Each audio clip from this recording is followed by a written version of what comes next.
How are you doing today? I'm good, thanks. And you, brother? I'm all right, fine. I'm great. Okay, so Thank you. audience, Sairam, welcome to Sai Teachings 100, a short series celebrating the 100th birthday of our beloved Bhagawan, Sri Sathya Sai Baba. In this series, Okay.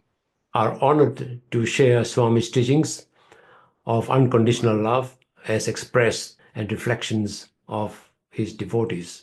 Today, we're truly blessed to hear from Brother Kumi, a devoted follower of Swami from Hamilton.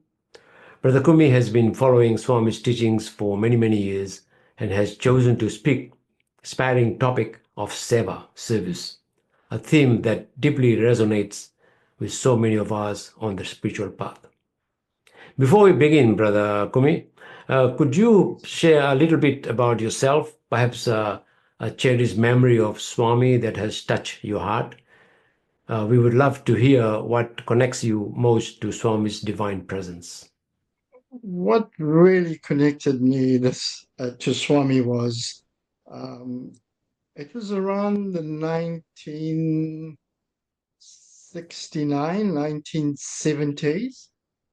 Uh, and my father's sister went to India and came back, and she heard about Swami, and she started a little bhajan service at her house. Hmm.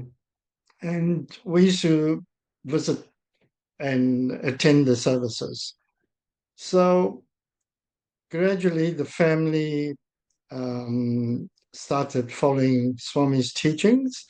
And what really got me to follow Swami's um, teachings was I had a dream um, of Swami when I was really quite young, Uh-huh. and this is going back many moons. And the dream was my mum had a little prayer place, and she moved it from the normal place into another place. And in the dream, Swami said to me, um, "Get mum to move the little prayer altar back to its normal place." And within a couple of days, all of Swami's pictures were covered with vibhuti when she moved it back. And that was the real um, belief of Swami's presence was felt in our house. Yeah, so that's how it started, and it All right, just on. Oh. progressed from there. No, thank you for that heartful sharing, Brother Kumi. Now let's dive into the topic that you have Yes. chosen today, which is seva. What do you understand by seva?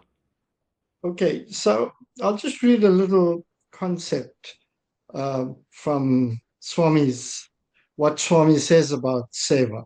Uh-huh. So Swami says the first lesson in seva has to be learned in the family circle itself. Father, mother, brothers, sister. In this limited group, which is well knit, one must engage in loving service and prepare for the wider seva that awaits outside the house. The character of each individual member determines the peace and prosperity of the family.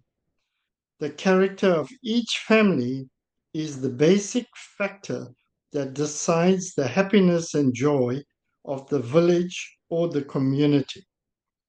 And the nation's progress is based on the strength and happiness of the communities which are its components.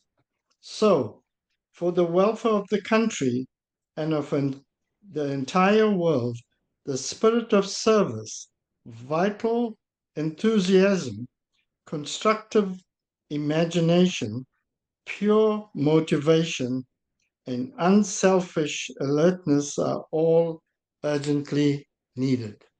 So how do you experience that yourself personally? So at the moment, uh, we're quite involved. The Hamilton Science Center is quite involved in active SEVA for the community. Each month, uh, every fortnight, we feed the homeless. Hmm. Um, and it is done on a Tuesday Uh-huh. at the Phoenix Community Center. What sort of numbers are you having nowadays? At the moment, we have between 15 and 20. That's a good number. Uh-huh. That's a general number that we have every fortnight. And the, the next week, we also provide meals for the men's shelter.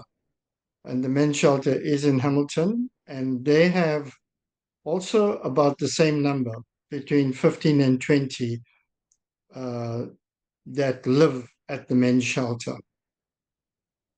And my part as well, I help the HMS Trust, which is a trust formed in Hamilton that helps bring refugees into the country. And part of my service is as a volunteer is to bring the families that come from different countries like Congo, Syria, Iran. They come here and we, well, part of my job is to get them settled into the New Zealand way of life.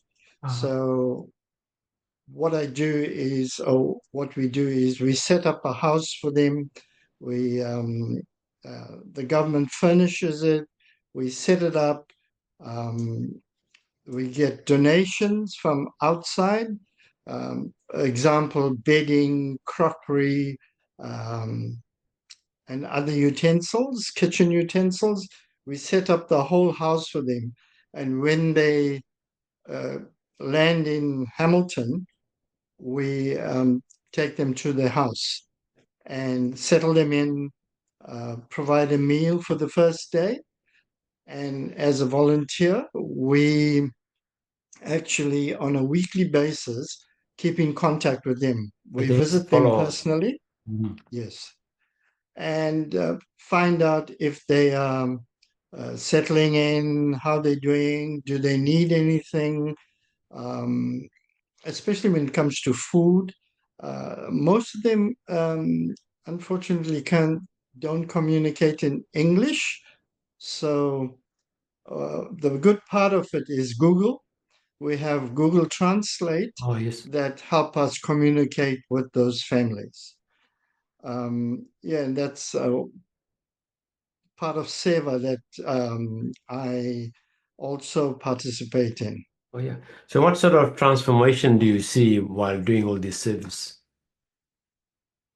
It's so gratifying to see that, when you're helping um, feeding somebody, like the homeless, especially when they really need a meal. And, come rain, sun, shine, snow, they still come to you and they depend on that, at least that twice a month, that nice, hot, delicious meal. And when it comes to the refugees coming into the country, they just need that little comfort that somebody is with them, somebody knows what they're doing and helping them through their struggles. Because it's really hard when they come into a new country and they need to know, how to communicate, what to do. They can't. communicate with you. So it's Google Translate. And it's like getting the children to schools, communicating with the principal and getting them used to the schools. And also, if they need transport, we show them how to take a bus. We get them enrolled in for their medical checkup with a doctor. We show them how to do that. And it's really gratifying to see, after a few months, we actually tie in with the family for about 3 months. And then we just step back a little bit so they become self-sufficient. While Only if they have a while doing this service, have you found yourself becoming a better person? Transformation has taken place in yourself? Oh, yes, most definitely. I feel satisfied. You feel, a little, how should I put it? Gratifying. When you see somebody um, progressing in life, especially with these refugees coming in. It's really sad for them because they've been in refugee camps I know a family's been there for 22 years. Is that right? Okay. Yeah, for 22 years they've been in a refugee camp and from one country to another country, Uh, you know? Yeah. And they have um, being in the refugee camp, they have no water, no electricity. They're sleeping in tents, and they come here with a fairly big family. The family that we recently arrived here that I'm in charge of, well, helping with this family. Um, there's a family of seven. 5 children, mother and father you know, and it's really wonderful what the government does. The government provides all the furniture, yeah, for so the how house many volunteers furniture. are there in this refugee? Well, in my group we have four, Oh, yeah. and then we have a navigator who is the head of us. Yeah, but the HMS Trust is a huge trust. I mean, they've done um, quite a number of families.